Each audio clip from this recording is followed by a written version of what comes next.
Hello po sa ating lahat. Ako nga po pala si Sandy Q. Abrera.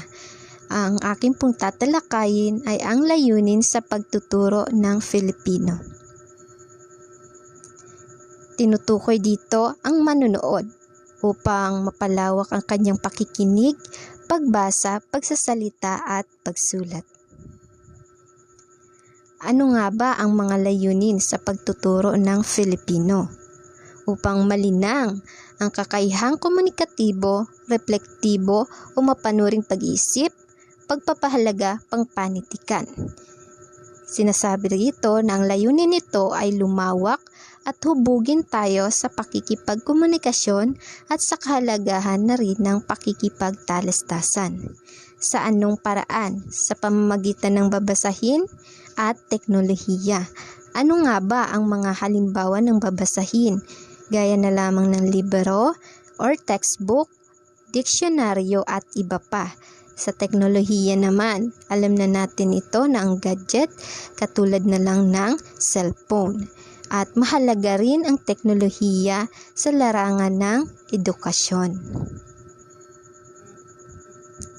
Tungkol sa pagkakaroon ng pambansang pagkakakilanlan, kultural na literacy, patuloy na pagkatuto gamit ang teknolohiya upang makaagapay sa mabilis na pagbabagong nagaganap sa daigdig.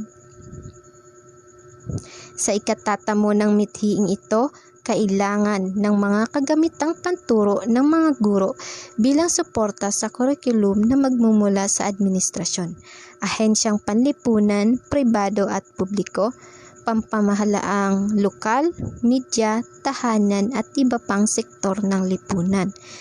So sinasabi dito na magagawa lang ang mithiing ito kung ang mga guro ay may mga kagamitang panturo, gaya na lamang ng blackboard, chalk, gusali or lugar na pagtuturuan ng mga guro at marami pang iba.